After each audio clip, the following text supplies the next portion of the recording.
Angeles. Chilly these days. iHeartRadio, Fox Sports Radio, and FS1. Joy Taylor is joining me today. You know, my colors even match the OKC uniform. Yeah, Joy. So do yours. Yeah, kind of. We coordinated a little bit. It's sweater weather, Colin. It is. I'm surprised you don't have a sweater on. I know my family's all sick. I can't get out of the house fast enough. And I know we sound whiny, but it was legitimately cold this morning. It was 59 degrees. It's outrageous. I mean, I wore my puffy coat. God, listen to us. We're just obnoxious. We are. It is great to have you. It's still a holiday for a lot of people. I saw the roads when I drove in this morning a little busier. So if you did not see this game last night, Paul George was such a big deal last night in Los Angeles. Remember, he was going to be a Laker and decided, nah, he scored 37. They were booing him. It was awesome. And this was a high point for Paul George in the season. He came to L.A., it's where he's from. He dropped 37. He was the best player on the floor.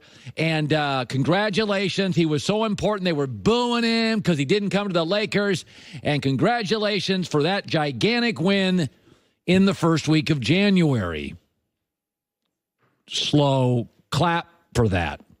Paul George 2 years ago said to his GM in Indianapolis, Kevin Pritchard, pretty smart guy, he said, I want out. I want to go to Los Angeles, where I'm from.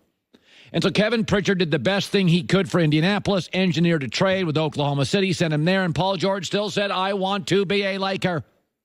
And so everybody waited for him to be a Laker, and all of a sudden he was going to be a Laker, and about a week before, LeBron signs with the Lakers, and within a day, Paul George suddenly didn't want to be a Laker. The story's all dried up. And he chose Oklahoma City. Last night, it's going to be one of his 5 big nights of the year. First week of January at L.A. Booty so important. Won the game over the LeBron-less Lakers. I never feel sympathy for people who have options in life and choose the wrong one.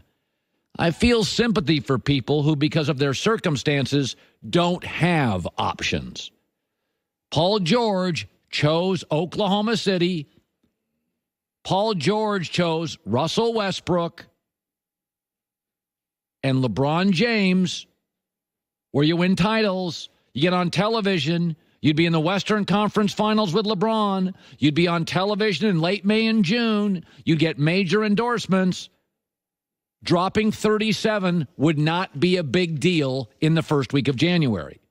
Because LeBron doesn't care about Januaries. Look it up. It's always his worst month. He goes into sort of a pre-All-Star game, pre-trading deadline malaise. He gets rest. He doesn't play well. His teams don't play particularly well. Look it up. Guys like Harden, Paul George, Westbrook, Kawhi, man, they are awesome in January.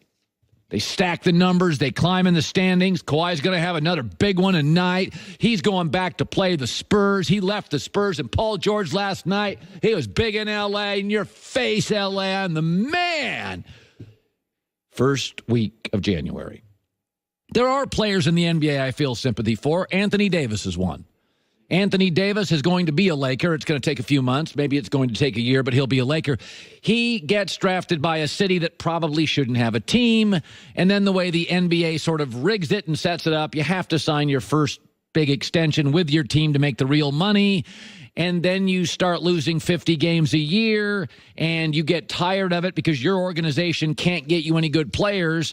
And then eventually you're the bad guy because you leave because you have a mediocre owner, a mediocre GM, an often fired coach, and no good players around you.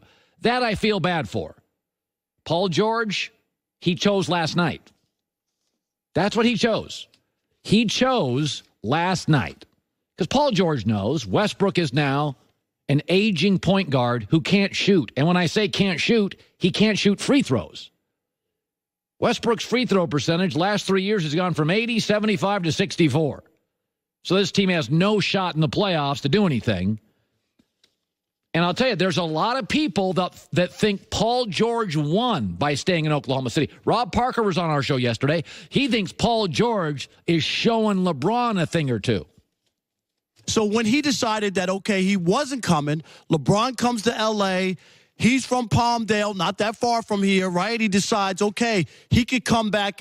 If they had him right now, they would be viable right now this year to have a shot in the Western Conference right now. He's the king killer. He will be the reason the Lakers do not win a championship during the LeBron years. I look at it just the opposite, is that Paul George, by not joining LeBron and choosing Westbrook over LeBron, guaranteed he will never be in the finals. And he could have been with LeBron, but instead LeBron now will go to his second or third option named Anthony Davis, who is obviously a better player than Paul George, and he will, over time, end up in finals and win one, maybe two, probably one. I just see this differently than everybody else.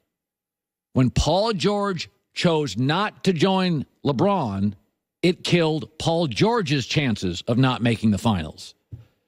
It just forced Magic and LeBron to go to option two. And what do you know? Option two, Anthony Davis, is a significantly better player and will probably join the Lakers, I'm told, sometime in the next year or earlier. All right, let's shift to this. There's 4 playoff games this weekend. Top of next hour, Greg Cosell. You can't miss this. He's terrific. Greg Cosell, NFL Films, almost 40 years, will break down what to look for this weekend in these 4 huge playoff games. Now, the first thing I do every week is I look at the lines from Vegas, and then I get ready for Blazing 5. And I pick the 4 or 5 games I like. But I don't do Blazing 5 for the playoffs. And the reason is because the reason Blazing 5 works is because I have 15, 16 games to choose from, and I can choose just 5. But when you only have 4 games, I looked at the lines this weekend, and there's 4 games, and there's only one team I really like. There's only one game I would bet if I was going to bet football this weekend. And I know I'm from Seattle, but you know that's never cared. I don't care about that stuff. My job is to be honest, not to support my birthplace. I like the Dallas Cowboys. Viewers. This is a completely different offense post-Amari Cooper. Now, fans look at teams. This is what fans do. They tend to look at teams just one record. We're 12-4.